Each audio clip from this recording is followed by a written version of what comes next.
அனைத்து உணர்ந்தவள் ஆத்திரப்படும்படி ஏதும் கேட்க மாட்டா என்பது எனக்கு தெரியும். பிள்ளைகள் வளர்ந்து ஆளாகிவிட்டால் பெற்றோர்களுக்கு கட்டுப்பட்டவன் தான். ஆண் பிள்ளையாக இருந்தால் அங்கிய கால வரை பெற்றோருக்கு கட்டுப்பட்டவன். பெண்ணாக தெரிந்துவிட்டால் பருவமடைந்த பிறகு மற்றொருவருக்கு மாலையிட்டு விட்டால் கணவனுக்கு தான் கட்டுப்பட்டவள். மற்றொருவருக்கு மாலையிட்ட பின் பெற்றவர்களை அந்த பெண் மறந்துவிட வேண்டியதுதானா? சுற்றி வளைத்து நீ எங்கு வருகிறாய் என்று எமக்கு புரிகிறது. சுருக்கமாக சொல். சுவாமி, கோபப்பட்டு விடாதீர்கள். மறுமுறையும் மன்றாடி கேட்டுக்கொள்கிறேன். என்ன கேட்கப் போகிறாய்? என் தந்தை தட்சம் நடத்தும் யாகத்திற்கு சென்று வர வேண்டும் என்று மனதில் தோன்றுகிறது. உத்தரவு கொடுப்பீர்களா? என்னை அவமானப்படுத்த வேண்டும் என்பதற்காகவே எனக்கு அழைப்பு விடுத்தாமல் யாகத்தை தொடங்கி இருக்கிறான் தட்சம். அவிபாகத்தையும் தான் இருக்கிறான். அப்படிப்பட்ட கொடியவன் நடக்கும் யாகத்திற்கு நீ சொல்வதா? நீ தந்தையாக இருப்பதா? அவன் தராய் மறைப்பதா? அதற்கு நான் உத்தரவு செய்வதா? சுவாமி, அவர் அழைக்க மறுப்பதையும் அவிபாகம் கொடுக்காமல் இருப்பதையும் குற்றம் என்று சுட்டிக்காட்டி உங்களையும் வரவேற்று யாகத்தை முடியுங்கள் என்று அறிவுரை கூறத்தான் போகிறேன். அறிவு தட்சனுக்கு ஏறாடும். அந்த ஆணவத்தை அகற்றி நல்லதை புகட்டத்தான் நான் போகிறேன். உன்னால் முடியாது. ஏன் முடியாது? அவன் அழியும் காலம் வந்து விட்டது. அதை தடுத்து நான் நிறுத்துகிறேன். அவன் விதி முடிந்து விட்டது. அந்த விதியை என்பதுதான் எதையே அவமானப்பட்டு திரும்ப போகிறாய். இல்லை, என் தந்தை ஈசனுக்கு விரோதி என்ன என்ற அளவுக்கு அவர் மனதை மாற்றிவிட்டு வெற்றியிடம் திரும்பி வருகிறேன். ஒரு பெண்ணுக்கு பிறந்த வீடு சாப்பிடமா அல்லது புகுந்த வீடு நிரந்தரமா? இதற்கு பதில் சொல்லிவிட்டு பிறந்த வீட்டிற்கு பெருமையும் புகுந்த வீட்டிற்கு நற்பெயரும் தேடி தருவதுதான் பெண்ணின் கடமை. ஆனால் கணவன் சொல்ல நீதி தந்தையை காண செல்கிறாய். என்ன செய்வது? பாசம் என்னை தூண்டுகிறது. வளர்த்த கொடுமை என் நெஞ்சத்தை வாட்டுகிறது. உங்களுக்கு பிடிக்கவில்லை, போகாமல் இருக்க என்னால் முடியவில்லை. பிறந்த வீட்டிற்கும் புகுந்த இடத்திற்கும் விரோதம் ஏற்பட்ட பிறகு பெண்ணாக பிறந்தவள் இருப்பதை விட இறப்பதே வேண்டும்.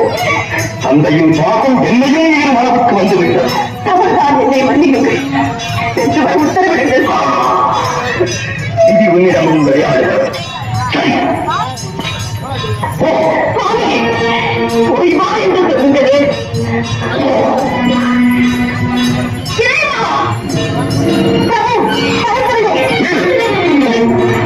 எங்கு வந்தாய்? எனக்காக வந்தாய்? எந்த முகத்தோடு என்னை பார்க்க வந்தாய்? என்னை மன்னித்து விடுங்கள். பெண் சுற்றி புத்தி என்ற சொல்லுக்கு இலக்கணம் கண்டுவிட்டேன். பாசத்திற்காக சென்ற பலனை அனுபவித்து விட்டேன். போதும், நான் பட்டு அனைத்து மருந்து அடியாரை ஏற்றுக்கொள்ளுங்கள். உன்னை இனி நான் ஏற்றுக்கொள்வதா? யார் நீ? நான் தான் முறை புறமா மறந்துவிட்டேன். அனைத்தாரும் நினைவிற்கு வரவில்லை. உங்களையே கடவுள் நம்பி வந்திருக்கும் என்னை சோதித்து விடாதீர்கள். ஏற்றுக்கொள்ளுங்கள். என் சொல்ல மீறி என் வாயுப்படியை கலந்த போதே என் மனைவி இறந்து விட்டாள். என் பணம் எதிர்ந்த மத கற்பாயை தான் இப்போது வந்திருக்கிறார். இனி ஒரு முறை என்னை தட்சன் மகனுக்கு சொல்லாதீர்கள். அவர் எனக்கு தந்தை வந்த நான் அவருக்கு மகன் வந்த என்று ஊரடியை சொல்லிவிட்டேன்.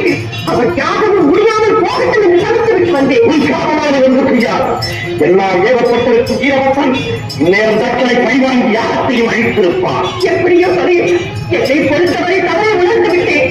மன்னித்தேன் என்று ஒரு வார்த்தை சொல்லுங்கள். மனதால், வாக்கால், காயத்தால், முற்றால் உனக்கு மன்னிப்பே கிடையாது. போக மாட்டேன். உயிரை விட்டாலும் உங்கள் திருவடிகளில் நிறைவேறிட்டது. இந்த இடத்தை விட்டு ஒரு கனவும் என்னால் பிரிந்திருக்க முடியாது. கிடையாது.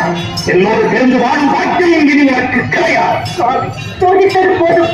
இனி வேதனையை என்னால் காண முடியாது. ஏற்றுக்கொள்ளுங்கள். சக்தி, உன் இளவை வாழ்ந்து தக்கன் மகன்ற பாகத்தால் கொலை செய்து விட்டாய். இதற்கு தக்க தண்டனை நீ என்னை புரிந்திருக்க வேண்டியது. தவறு செய்வது மனிதையும் மன்னிப்பது தெய்வீக குணம் என்று உலகிற்கே உபதேசம் செய்த தாங்களா இப்படி பேசுகிறீர்கள்? உன் தவறுக்கு மன்னிப்பே கிடையாது. போ. அப்படி நிரூபித்து விடாதீர்கள். என்னை பிரிந்த தன்மையில் இருக்க வேண்டாம். இனி எனக்கு தேவையில்லை. உலகில் இனி நாமே தனித்து இயங்கிக் கொள்வோம். உறுதியாகத்தான் சொல்கிறீர்களா? இறுதியாகவும் சொல்லுகிறேன். எங்கே என்னை பார்த்து இனி ஒரு முறை சொல்லுங்கள். உன் உலகத்தை பார்க்கவும் தயாராகில்லை. ஈசனே, என் துணையின்றி உன்னால் ஒரு காலம் தனித்து இயங்க முடியாது என்பதை நன்றாக நினைவில் வைத்துக் கொள்ளும். சக்தி, ஆயத்தால் அழியாதே. சர்வம் சிவமயம். சப்தரிஷிகள், பூரகரங்கள் மற்றும் உங்கள் சனாதன அனைவரையும் அழைத்து கேளுங்கள். சக்தி இல்லையே சிவம் இல்லை என்று தக்க பதில் கூறுவார்கள். வார்த்தைகள் பேசாதே. சிவம் தான் உலகில் சிறந்தது. இல்லை, சக்தி நான் உலகில் உயர்ந்தவள். சிவம் இல்லையே சக்தி இல்லை. சக்தி இல்லையே சிவம் இல்லை. சிவம் தான் பெரிது. சக்தி தான் பெரிது. அவளுக்கு பெண் அடிமை. அந்த ஆணையும் பெற்றுத் தருவது பெண்கள். நீ இன்றி வாழ்ந்து நான் இன்று நீரில்லை.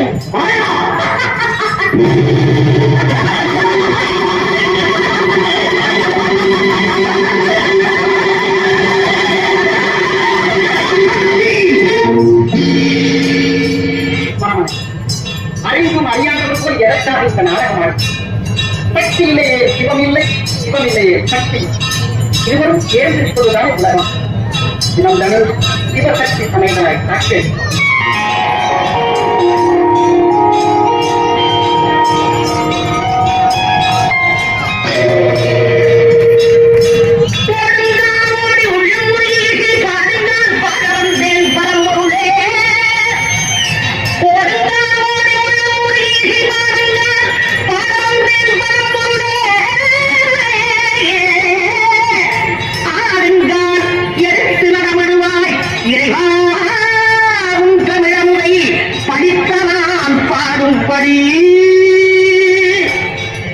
தமிழமுறை படித்த நான் பாடும்படி